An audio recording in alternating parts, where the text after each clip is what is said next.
Dark Side. Hey yo, welcome to the Dark Side Podcast. We here sponsored by Self Made Records. Boom. Who we here with today? My name is Rocc Cobain. Cobain Report. All right, cool. All right, cool. Out of curiosity, tell the people what you do. You said what?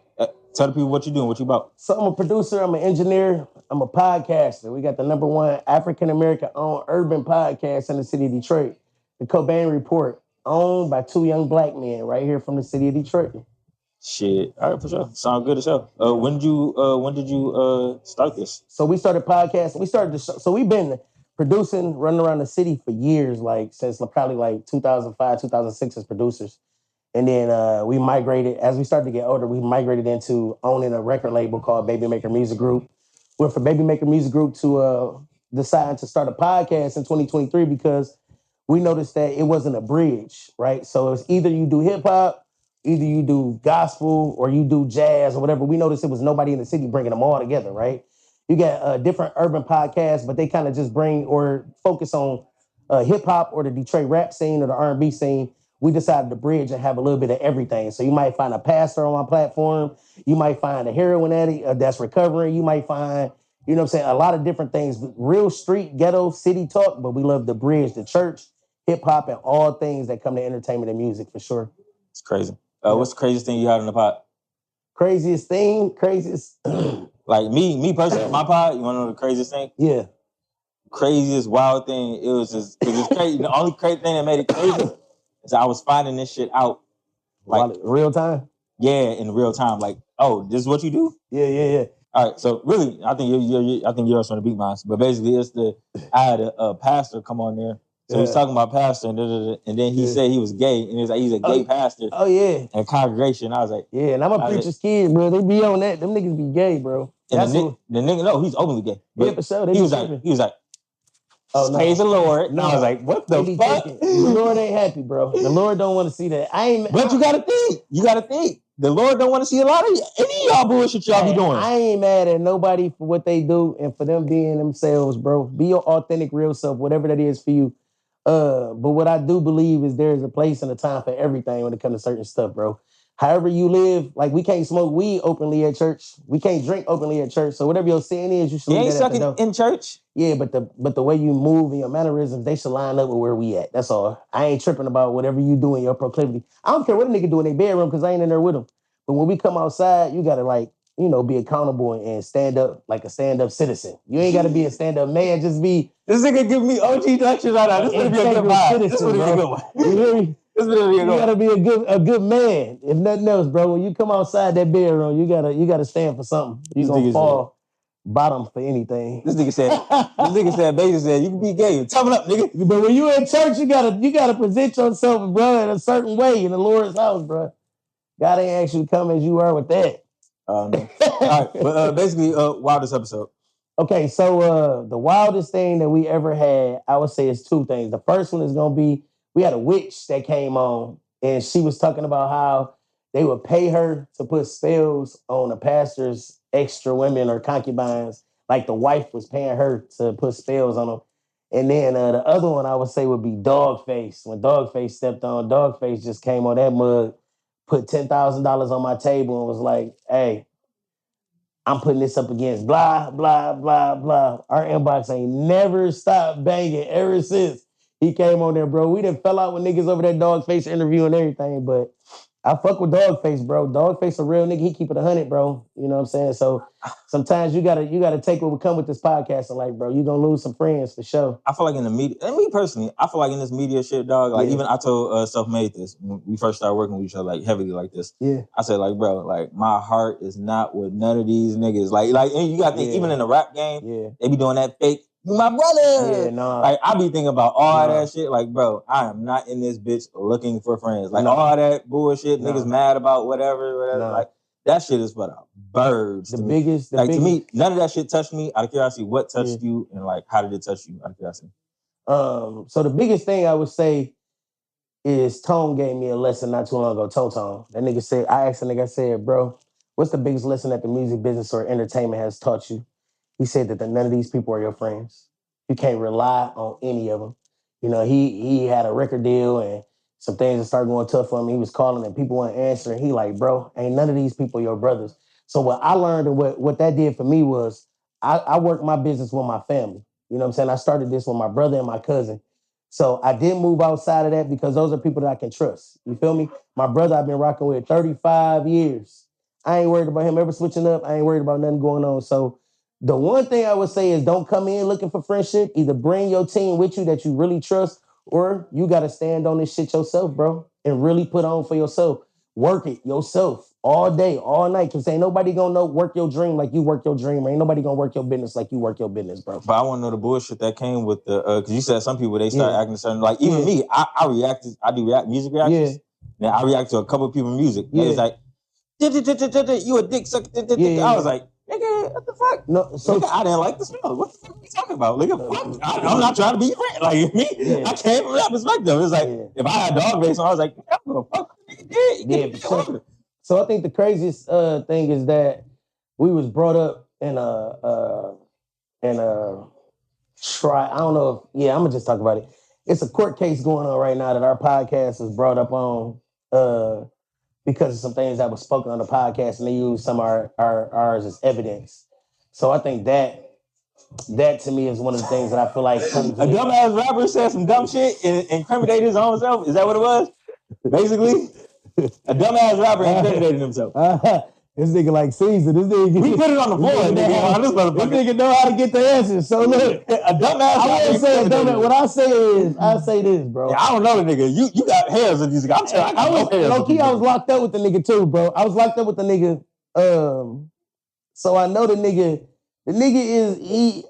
I don't know. You know what I'm saying? Sometimes I must just say this. Some niggas play the art of war differently than other niggas. And some niggas don't even know the fucking game. Some niggas don't even understand where to start. But I don't have no problem with you playing the war the way that you want to run your war. But I just wouldn't include other people. You know what I'm saying? I'm a nigga who I don't like to bring other people into what I got going on. I kind of stand on my own. So if it's some shit, I ain't going to be like, yeah, but on his show, that ain't me.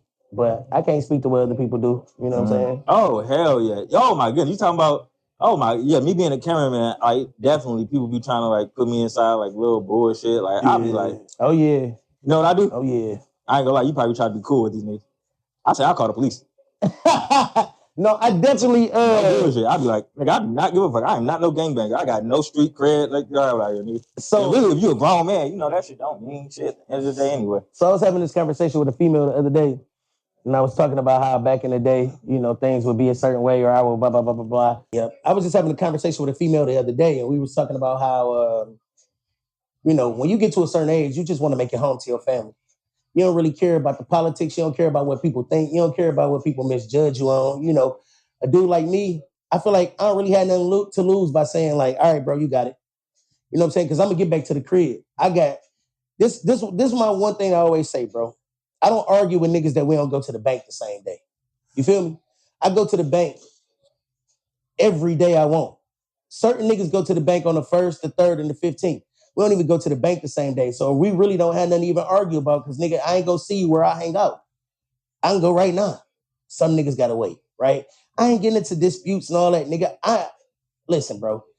It's a different thing for me. I want to make it home to all my assets and all the things that I have that I've accomplished over this. Yeah, I mean, you basically saying just grown man shit. I ain't got nobody to impress but me. I'm battling me out here, bro. I want to be bigger than the last me. I don't want to be bigger than nobody else. I don't want to smoke with nobody else. I'm really in competition with Cobain, bro. You know what I'm saying? That's it. That's all I see in this world, bro, is me against me. Let me ask you this, though. You said you hate when people get other people in it. I did an interview before you, I think, and dude basically said, when do other people get involved, or when does it be a loyalty thing? Okay. Is it family that draws that line for you? Is it to me it's family. If I got beef with you, I automatically in my head know that your wife and your brother is automatically got smoking with me, for sure. Well, they in it by blood. That's me in my head. Yeah. I'm fortunate enough to have family that God blessed me with, right? So I got family that it can get like that, right? And you want to see the bad side of me. I'm like you, bro. You mess with my family, you mess with my kids, you mess with my daughter, you mess with my mama, and you mess with my brother, But you say for everybody else, it's like it's not even like it's bitch, get me the fuck out of this. What the fuck are we talking about? Yeah. I don't really like, get bitch, I do podcasts. Shut the fuck. What bro, the fuck are you talking about? Honestly, bro, I had a nigga that inboxed me on some real tough shit one time, and I'm like, bro, I said it's crazy that you want to try to bully a podcaster, but you ain't bullying a nigga that's actually uploading the flicks and uploading the stuff that's talking about you. Like, you get mad at me for hosting a podcast and letting other people come talk, bro. I'm not a censor. I let niggas talk. I'm a podcaster, bro. I just want to have conversations with niggas, bro. It don't make me the demon. It just make me a nigga that like to hear conversations and communicate. Like, nigga, go bully the nigga that posted you. Why you bullying the nigga that shared it? Dog, I ain't gonna hold you, bro. Because we ain't no hoes. You had a more enlightenment stage than me in life and shit like that. Me, bro, I'm the type of nigga. My brother ain't like, you gonna see me in season totally different, bro. I play with a nigga. I gotta play with a nigga. I get a nigga all mad. Go home, do one of these. Nigga. Yeah, feed up the show. so back in my day, bro, I wouldn't even do it. I was scrapped. I would fight with you. I wouldn't even. But you older. Wait, how old are you? Yeah, I'm 41 now. 41. You know what I'm saying? Yeah, you used to fight back in your days. Like I went to jail when I was 1990s and shit. I went to jail when I was 24, right, for shooting at a pastor. You know what I'm saying? So I got into an altercation with a nigga. He came out. He wasn't on no preacher shit. He was on some real nigga street shit. So we just ended up how it ended up. I ended up getting locked up. I ended up getting locked up with the nigga that's mad at us over a podcast post too. That's the crazy part, bro. How long you do? On that, it was a 4 to 6 felony, but God, it was my first thing. So God blessed me with a little, what they call it, work. What is it, bro? When they let you have to go to work.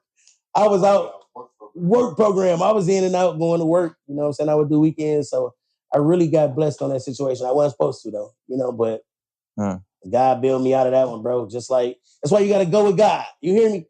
Tap in for all of the go with God, man, because he's a keeper. Yes, he is. On the neighborhood. Out of curiosity, people that's what advice you got for the young? You black, right? Yeah, all the way. What advice you got for young black men out here that's in that life that's trying to get out? Like, what's your advice? Find something that you enjoy for your self-care. A lot of times, I feel like we as African-American men don't really talk about our mental health enough. We talk about all the things, you know what I'm saying? Like, we talk to the homies about the things that make us upset. We talk to the homies about the things that piss us off. But we really don't talk to the homies about when we going through stuff, right? And a lot of times, bro, that pent up energy is what get niggas in trouble. Niggas already be hot. They already be hot. Then I go to a Coney Island, there's some motherfucker in there talking crazy. Oh, nigga, you just the nigga I've been waiting on all day because I've been trying to get this negative energy off all day. Mm-hmm. Do something that you can focus on for yourself, whether that's producing some music, whether that's creating a content, whether that's something, do something that you enjoy, bro. You know what I'm saying? You have to be first. I live by this, bro. I can't give from an empty cup, right? So my cup got to be full. In order for my cup to be full, I need to go do some self-care. I need to do the things that I like, right? Which means, like, for me, that's going to the gym at 5:30, leaving at 7:30, taking them 2 hours before I start my day, preparing my mind, myself, my health, not even talking to nobody on the phone, bro. I just literally lock in and do some shit for 2 hours just for me. Because I feel like that get my day going so that my cup can be filled up to be able to pour back into my kids, my family, you know what I'm saying, my loved ones, my colleagues, all the people that I work with. You got to be full, bro. So I would say the thing that changed me was working on my mental health and knowing how to respond differently. Response is everything, young man, right? Just because somebody walk up to you crazy don't mean you got to respond in a certain way.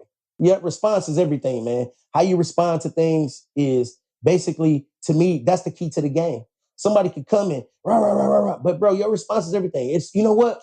My bad, bro. I don't know what kind of day you had today. I don't know if somebody cut you off. I don't know what it is, but bro, can I buy you a coffee or something? You good? You how your energy? You straight? Your mental health good? Because you never know what niggas going through. I ain't gonna lie, I'm gonna keep it right with you. Niggas been getting that dog out of me recently. And it's only right, this is the only reason, right? How old are you? I've been praying on it, I've been doing all the other shit. But this the only thing that I've really been thinking about is ignorant motherfuckers. It is. How old are you though? Motherfuckers 24. Okay. Scary. But 24. I remember 24. So it's like, I'm looking at the shit like, dog, like me, I'm trying to figure out how the fuck you get away from ignorant motherfuckers. I'm trying to find the hardest. It's you. It's the response. And this is the thing too. You can't expect an A from a C student. If you know a nigga battling with some stuff, you know a nigga a little slow, you know a nigga got a few little emotional situations or whatever, it's your response. I'm not going to argue with a motherfucking C student over an A. That nigga a C student. Let the nigga be a C student, bro. You pushing yourself out your comfort zone, trying to get more from a nigga that you know he ain't got nothing to give you because his cup empty. You feel me? That nigga cooked. And you expecting some, man, come on, man. Nigga, you go relax. It's your response. A nigga could do some crazy shit and I'd be like, you know what? I'm going to the bank, bitch. I'm going to the bank. I'm going to the bank. You here? That fun, little nigga. You need me to buy you some food or something? I'm gonna get you out the way. I'm going to enjoy my day. So I'm gonna get you out my way by any means necessary. Let me ask you this. Well, out of curiosity, then you went to prison for 4 years. That shit sounds scary as fuck. Same, not too close, but Oh, jail for a year? Yeah. No, up to a year. My 4 to 6 was felony assault with a deadly weapon and all that shit, but they end up cutting it down to felonious assault. So I end up getting. You ain't wear a mask? Nah. Felonious assault is when you have something in your hand, whether it's a pistol, a brick, anything. They can hit you with felonious assault if you got a bottle. And it was before pandemic. Yeah, it was before the pandemic. Nigga, hell nah, nigga. I was in jail back in 2011. Hell nah. Y'all part of them old niggas. Hell nah. I went to jail back in 2011. I've been on the up and up since I moved to Lansing in 2014. I say the last time I went to jail was 2017. So I've been out and doing my thing for 9 years. Right now I run a rehab up in Lansing, bro. I run a 14-bed inpatient facility for women that's detoxing off heroin and all that kind of stuff. So you bro? Yeah. Stronger than me, I'll be fucking. Nah, you ain't gonna fuck them. If the best you can do is fuck a heroin addict, then you need to reassess your situation, brother. If the best you can fuck is a methamphetamine doer, I need you to boss your dick up. Cause listen, I can't. Boss your dick up. Listen, bro, I wouldn't fuck them with your dick. It's just not going. You wouldn't see. I ain't gonna lie. You wouldn't see like. I done seen the fattest asses. I done seen the prettiest face. And guess what? They still crackheads. You ain't gotta love them, nigga. I wouldn't touch them with your dick. Where's your self-esteem? Listen, bro. You got to get you a bitch off the track. If you gonna hit some of that, a lot of those prostitutes and shit, bro. Oh, they be using East Warren is where I gotta go. For the track? All right, cool. Not the East Warren. Hell no. West Warren. Yeah, not the East Warren. You ain't gonna find us statutes. Yeah. There ain't too many statutes just walking down the East Warren. But wait, let me ask you this. I feel like it's a lot of like me like I feel like I listen to a lot of people's stories. Yeah. I talk to a lot of people, like personal talks and shit. Yeah. And the main thing, common factor, I think, like even Malcolm X had the problem. I think this is like a common factor around black men. I feel like we all got the same damn story. Yeah. Mama's like an addict, overworked and shit like that, and like just fucked up in the head. Yeah. And I think like even like growing up, a lot of people grow out of those situations. And They still want to help their mom, but they scared to even go to the rehab or some shit like that because they think Ray Charles and shit. It's like even like you talk to people and they be like, "What you gonna do? Chain her to a bed?" And Right. Like how do you open people's minds up to rehab? So first of all, it's admitting that you have a problem.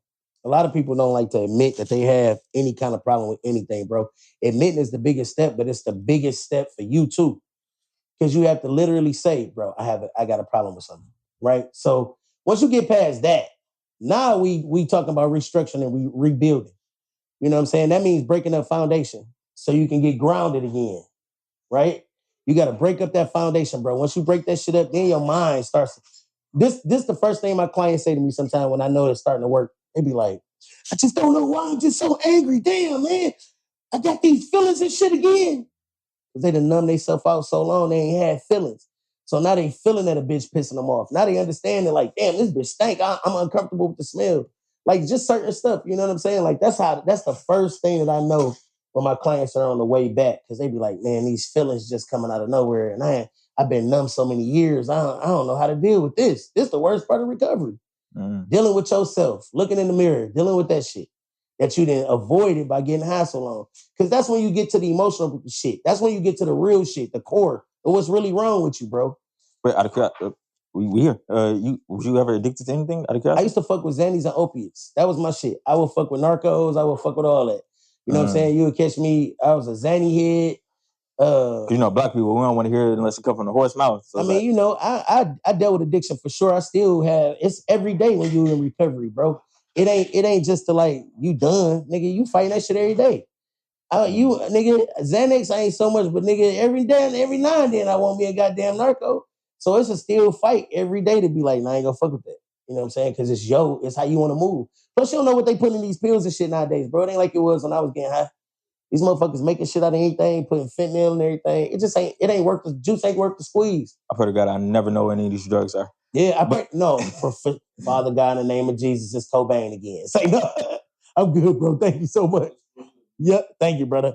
No, bro. I'm praying that you never go through that struggle too. So black men, we usually don't go to rehab a lot. We just cold turkey stuff out and we figured out usually our kids and all that stuff is the reason or the catalyst to make us change up. But women, I see a lot of women in rehab, bro. I have touched thousands of lives and I am grateful for the experience and what I do to be able to put back into the I'm saying, bring me one day and we can touch thousands of lives together. Yeah. Touch them all. Look at this nigga. He want to do it to I'm just saying. Hey. This nigga, hey man, you got to check this. Hey man, when last time you been to Henry Ford to get your little STB checkup? STB. You need to check your wee-wee. This nigga talking about fucking crackheads. I'm a super. You a freaky man, bro. I'm a super, freaky man. I'm a super dirty, clean nigga. I believe you though. I fuck them raw and then I make them get tested. And then if they get tested and they clean, tweaking, Sadie. This tweaking. And if she clean, oh no, I'm good. You sound worse than nigga who be like, hey, you sound worse than nigga who be like, hey man, I know if I got something because my BM, she pregnant right now, she get tested for everything. Like nigga, you gotta get tested, nigga. Just because your BM they come back with nothing from the doctor. Nah, she good. Nigga. Your freaky ass ain't got nothing. We fuck around. Fuck it. Oh my God. If I got something, she got something. Who raising you niggas? Bitch asked me, you got something? Where's the father in this situation? Huh? I got a 21-year-old son. Who's the father around here telling you to fuck anything raw first and foremost? Ain't no nigga told you he ruined his life by having you over and over. Oh shit! Shut up. Oh shit! My kids know that. My kids don't know that. Look, my kids don't have kids because they be like, I didn't tell these niggas so many times.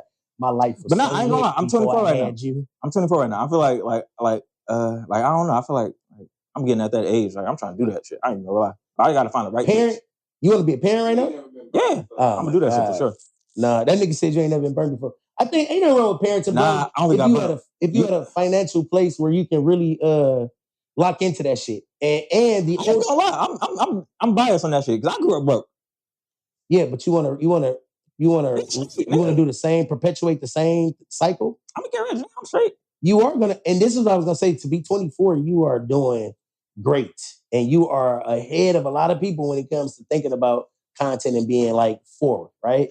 You already got your leg up on other niggas. No problem. But also, bro, you don't want to bring your children into a situation that. Why would you make them go through some of the things that you went through?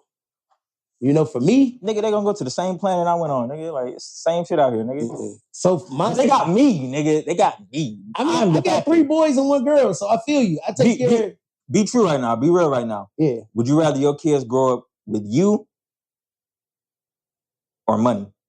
They gonna have both if I'm there. But be real. Be real. You or money? You can only choose one or the other. I don't know how to not get money. So if I'm there, they gonna let's say that's my kid's problem. Let's say God brought you up right now. He just gave you this option. He's like, if he killed me, like if I was no, I'm bringing you up. He just bring you up right now. You just have a vision right now. He's like, hey, look, this the deal right now.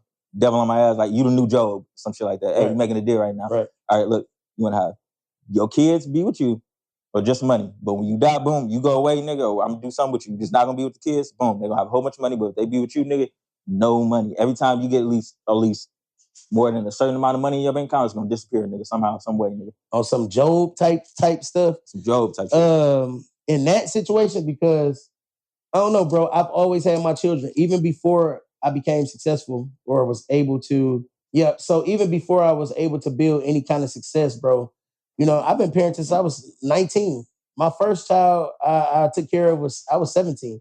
So from 19 years old. Nigga, you did it. Right. So what I'm saying is I've never not known to have my children around.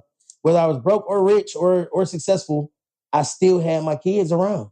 They around right now. I paid for my oldest boy to go to college. He's 21. My 19-year-old live with me. My 13-year-old down here in Detroit and my 4-year-old live with me. So I don't know, dog. That's a tough question because I'm one of them niggas I always got my kids. You can even ask my brother here too. So I feel like you're gonna go the way with you. Because I feel like that's the more valuable thing. Y'all talking about the money shit, like, bro, they ain't time. That's true. Valuable than well, nigga got me. I didn't have my dad going. Like, nigga got me. Oh my goodness. If I grew up with my dad going, I'm killing shit. But see that you talking from a place of absence of. right? I would never understand because I had a father, and my father, we had some separation time throughout, but I've had a father, and my children have a father. So I would never know what it's like to experience where you are to say, I would sacrifice anything if I could just have, because I've always been afforded the opportunity and God has blessed me to have. So I don't know what that's like yet, right? I don't know what it's like not to have my dad or for my children not to have me yet. Is your parents married? My parents were married. Yep, they divorced when I was 5. My dad's a bishop. He got remarried and was married to that lady 20 years, and she's still a part of my life. They've been divorced now about 15. She's still there, I don't know, dog. It's just that's a weird thing because I feel bad for men who weren't able to grow up with a father, right? Even though my dad was absent at times, still having that thing to aspire to, knowing that it is something out here like my dad is doing something. I know I can. I feel like the reason I do what I do right now is because my dad was so influential in my life. My dad was on radio. He was the first black dude that was on TV, not TVN. What's the one? The Word Network. You know what I'm saying? He was one of the key founders in that. He was on Wayne T. Jackson's network.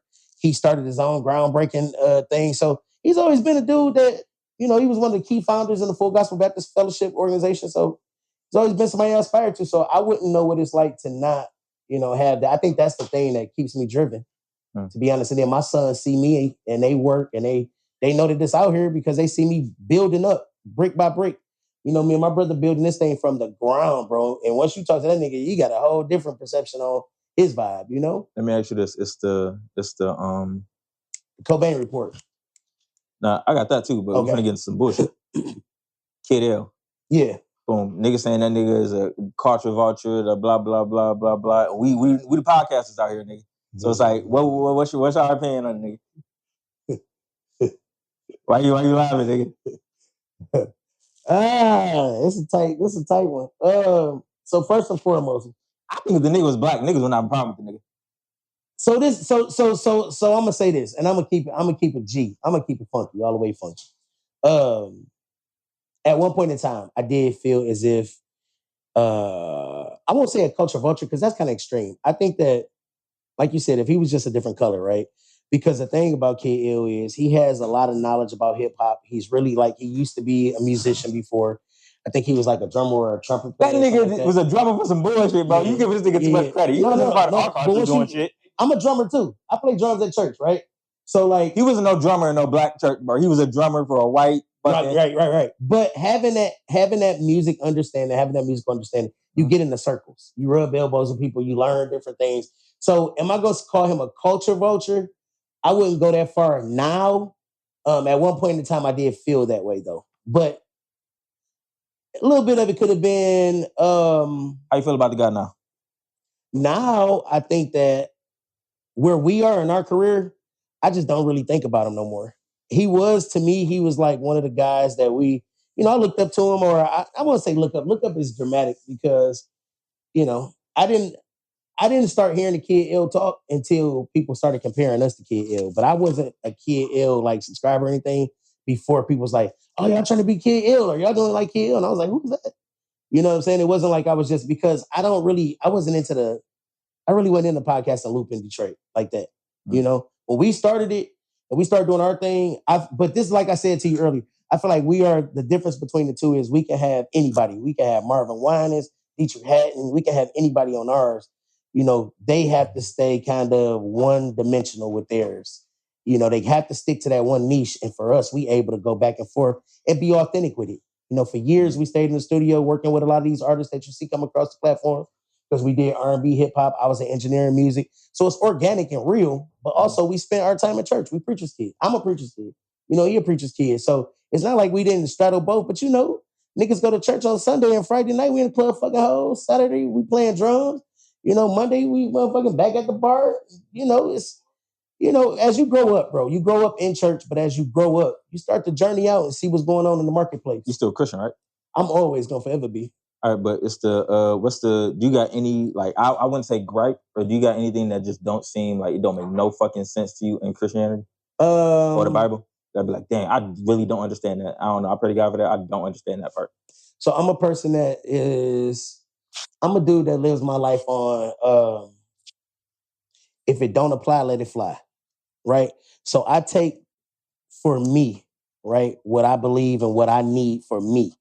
I don't battle people on the Bible. I don't argue about religion with people and all that kind of stuff. That's just like arguing politics. It's all subjective, if you want to be honest. It's how you feel and what you think. You can't make a nigga feel how they want to feel, or you know what I'm saying? It's on you. I take what I take from religion, and it blesses me and helps me out in my life and my everyday journey. And what don't, I let it fly. You know what I'm saying? It's some things that I don't understand for sure as an African American man, but I always say Christianity is like an insurance policy, bro. I'd rather have it on me than not. This nigga fucked up. This nigga going to hell. What the fuck? This nigga says some bullshit. I'd rather have it with me than not. Just in case the sky crack tomorrow. I got my Holy Ghost insurance policy. I've been praising him a lot of years. Hey, this is what I say too. Let us both go up there and that shit actually work and your ass get left. And I'm the nigga that's like, told you that shit was gonna work. I don't know. Insurance, nigga. Had my insurance, nigga. That shit wild. But we talked about the kiddo. Yeah. Talked about last question about kiddo. But it's what made you at the time think that he was a culture vulture? That was like, if I'm being honest, it's probably not putting in enough sweat equity in the game. Once you get in the game and you become a person that, because it's no longer to me like he's a rival or anything. Like to me, he's a contemporary more than anything else at this point in time, right? What's the difference, contemporary and rival? A contemporary is somebody that is a colleague or on my level. He's a contemporary of me, right? I feel like the same people that go on his podcast have been on mine. You know, a few people different, few here and there that may not, but the majority of them, we've shared pretty much the same guests. You know, so that to me is no longer where I feel inferior or that I have to look up to you. It's more like, okay, he was on your show, he was on mine too. You know, like Big Dank, the Moss, and all the people. Like I've had pretty much everybody on the podcast that he's had on his, because the internet is big enough for everybody to eat. It's enough space on the internet for everybody to shine. It's enough space for everybody to podcast and do whatever it is they want to do. It don't have to be a his or hers. It could be a both and. You know what I'm saying? I fuck with him and I fuck with Dog. I fuck with y'all. A lot of people literally tell us they fuck with us because we black owned, but we different, bro. You know what I'm saying? We got a different thing going. We more like your Detroit Breakfast Club. We got a girl on the show named Tia Mac.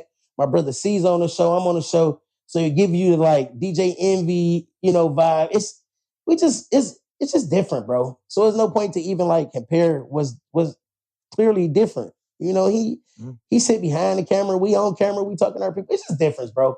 You know, I'm always respect him because I feel like he's an OG in the game, and it would be dumb of me not to understand. Like, you know, he one of the ones, but I look at him like I look at Dogface.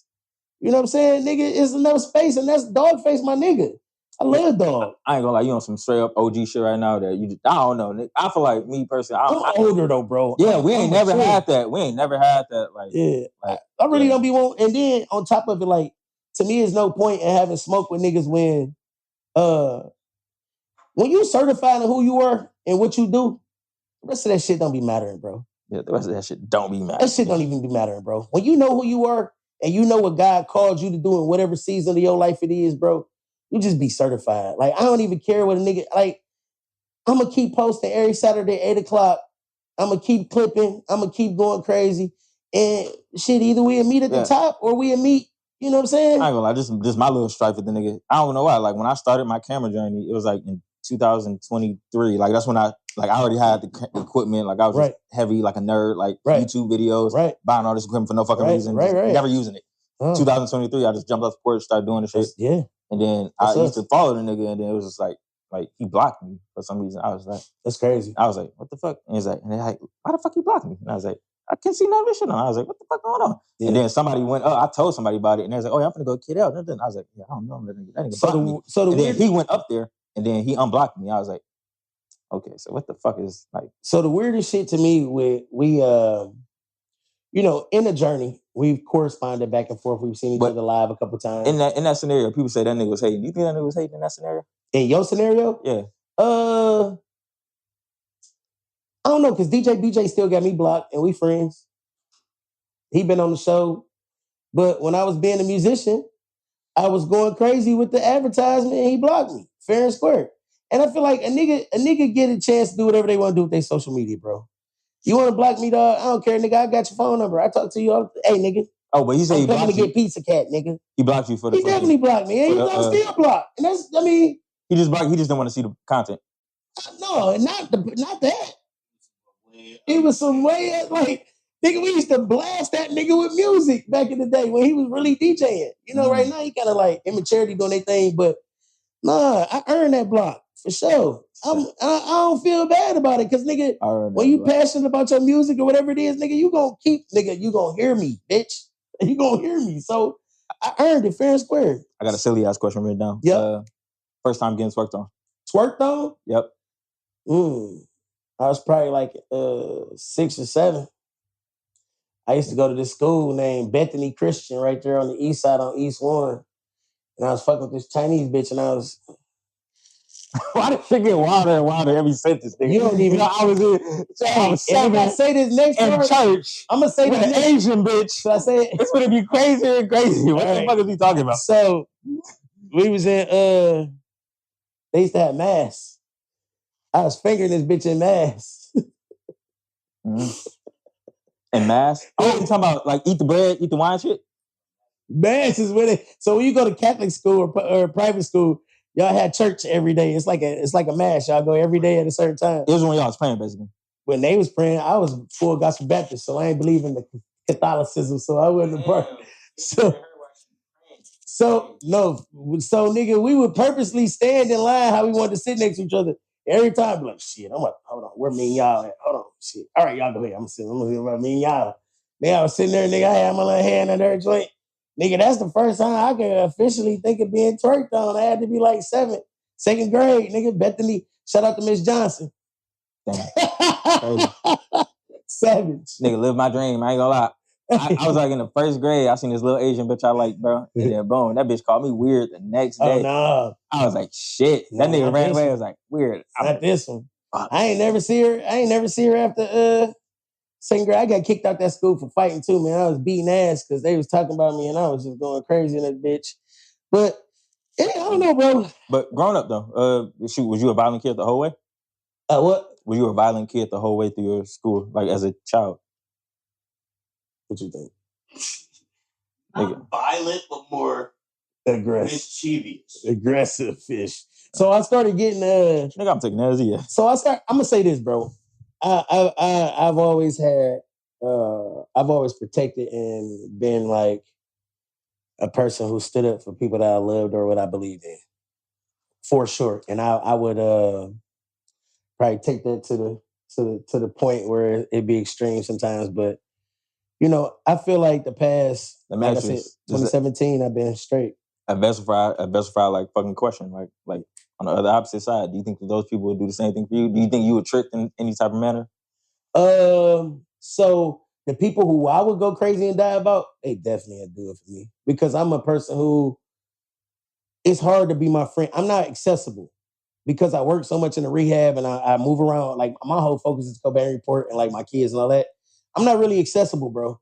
So like, I'd be busy. I'd really be busy, dog. Like you'll see my phone, I have a billion missed calls and I'm just like, I'm busy. You know what I'm saying? Like I'm busy. I'm working. Right. Because a lot of these people they ain't doing shit. And they don't understand when you really lock in on your dream and when you really lock in on what it is you're doing. And they be feeling like you leaving them. And it's like you not leaving them. You just pursuing what you got, what your dream. Like, you know what I'm saying? Like, and it's so for me, the people who are around me right now are the people who we dreaming together. I don't have no time for people who I ain't gonna lie. What do you dream? Me personally, I ain't gonna lie. I moved from Ann Arbor to like it was a small fucking. I live in Lansing right now. It was Ann Arbor to Detroit, and then niggas in Ipsy. Like I did a photo shoot out there in Ann Arbor, and niggas on some like, nigga, right. You with all them Detroit rappers, they not gonna save you. You ain't tough like them. Them niggas ain't my friends. But then he started saying, I was like, what the fuck is this, nigga? I don't know, like I ain't gonna lie. Be hating. Like a lot of it be hating, bro. They be feeling left. They be feeling like, see, when you moving in a trajectory to where they perceive that you somebody, not even you, because you just be focused on your craft and doing whatever. But the moment they start to perceive that you somebody, that's when they change. So when niggas say, man, fame changed you or money changed you, no, nigga. It changed your perception of me. It didn't change me. It changed what you thought about me. right? You thought I should be coming to the hood, taking care of the hood. You thought I had X amount of dollars. That's your perception changed of me. I ain't never changed. I'm still the same nigga I've been. This is a question I feel like I can't ask you. Yep. Boom. When did you realize that most people in the entertainment industry broke as fuck? When I start podcasting. So we got this saying, like, we be like, damn, the dog pull up in the Escort, or the dog pull up in the Taurus. Like, I started to, when niggas started telling me they had to find rides and all this kind of stuff, and I'm like, nigga, what? Like, you a top 10? Like, they say you shouldn't meet the people that, you shouldn't meet your idols. Because when you meet your idols, you realize they superhuman. Superhuman, bro. But I realized that earlier though too. When I used to be recording records for niggas and they didn't have the money, or niggas would skip out on the band and didn't pay the band, or all kind. I realized it was a facade a long time ago, but really podcasting, when I was like, oh yeah, niggas pulling up with the Miche glasses that got the big fake cross diamonds and all that shit. I'm like, yeah, I'd rather just be. I'd rather wear nothing before I wear something that's out the box like that. I'd just rather be me. You know what I'm saying? If you got your enough swag, you don't need all of that. You don't need all that shit, bro. That's a waste of money anyway, nigga. That's a liability. That's not an asset, bro. The moment you buy it, the value on it lowers. You can buy a chain for $35,000. You try to pawn it, the next day it's 20. That's a liability, bro. That's not an asset. I don't even believe in purchasing assets, bro. Feel me? Things that can residually make me money, or things I could sell, things I could Turo, stuff like that. You know? Let me ask you this. You one of the ones in the fucking industry, in the Detroit scene. Somebody in here like trying to like really just start a podcast or even in content. Yeah. Boom. What would you say they start off at? Like, dang, how did they see you, they want to be like you. Oh man, he got everybody on this shit. Damn, I gonna get like him. Consistency is the one word I can give you, bro. When all else fails, you be there. Every Saturday, 8 o'clock, they know I'm an air show. Whoever paying attention, they love consistency, bro. They sit back and be like, damn, I ain't got shit to do tonight. Oh, 8 o'clock, dog, come on with something. You know what I'm saying? Eventually you build up. As long as you stay consistent, it's like getting your reps in if you hoop. You know what I'm saying? Like, consistency is the thing that saves it all, bro. Just keep working. Never give up. If you really know that's your calling and what you're supposed to do, keep fucking posting. Keep going. Post all fucking day, too. Don't let nobody tell you how much to post. Make them niggas unfollow if they don't want to see your shit, bro. Keep posting, nigga. Post. Nigga, post like your last name alone, bitch. Post, nigga. You hear me? Don't let nobody tell you not to post, nigga. Post 40 videos a day if you got to, nigga. Don't nobody tell you what to do on your page. Make them niggas unfollow you if they don't want to see your content, nigga. But keep posting. I don't know. I think that shit, like me personally, I think that shit don't even go to the same people. It don't. Like, that's what I'm saying. Niggas be in their head. Keep posting, nigga. But we post 20 clips a day damn near on 2 pages, nigga. We got probably 8 different pages that I send out, nigga, probably 42 videos a day, bro. I don't give a fuck. I'm feel like Country Wayne. What's some AI tools, or what's some tools that you use to help chop your content? Opus Clips is king of the castle for me. We also use something I'm just StreamYard. Hip to? What? It's called AI timestamps. Like I like the Joe Budden podcast. Okay. So I like them. I just realized the reason why I kind of like them a lot, because like I go to their podcast, I ain't got to sit down and for like 40 minutes of bullshit I don't want to hear about, and then I can just go straight to the Kendrick and Drake beef when they talk about that part. Boom, click on that little link. So then it's AI will transcript the whole thing out for you, and then timestamp it for you, and then boom. So another tool that you can use to timestamp is you can take your link after you upload it. You can drop that bitch in ChatGPT and tell them to time code it for you. And they'll time code it for you. And you can put your time codes on YouTube too. Oh, ChatGPT will do it for you too. So, hey, we dropping some little gems today for all my future podcasters. I usually don't talk about this kind of stuff, but this nigga hate giving the game. I ain't no gatekeeper, bro. Because let me tell you what they didn't do for me. We had to figure it all out. Rocc _Cobain, _Cobain _report at Caesar. That's me. Hey, listen, at Caesar, CEZAH, where you can find me. This is the Cobain Report, where we do the shit the right way. And if you have a foundation, we the bridge. Find it. 2026. We're gonna keep kicking the dough down. We got some great interviews planned for y'all. We got some throwbacks. We got Marquise Porter. We got Big Gov. We got who else coming? Jay Will, Detroit Diamond coming up.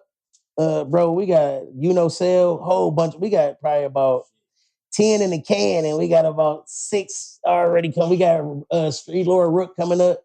Bro, we just working. Catch us. We working. See what you guys say. Man, listen, all I gotta say is go catch a vibe. You can catch a vibe at thecobainreport.com. That's all I want you to go do. Because I can help you go get you 2. If you want 3, we can do that. I'll get her to date you. That's right. So what he talking about is we got a game show coming out, a dating show. It's Catch a Vibe, where we got a episode out right now. You got crackhead bitches? No, what's her name? Not at all. What's her name? Not at all. And we got my homeboy Rich Flex. Rich Flex was on that episode. So we got Rich Flex. He ended up leaving with both girls. Where she ended up, whatever Rich Flex want to be. Talia, Brianna, shout out. He said he a sir. Oh yeah, he said he got brush waves on the beard. So if y'all know about Rich Flex is on the first episode of Catch a Vibe. So y'all go to thecobainreport.com and sign up. Hey, follow me, Rocc_Cobain. Follow the_Cobain_report. Dark side. Don't change.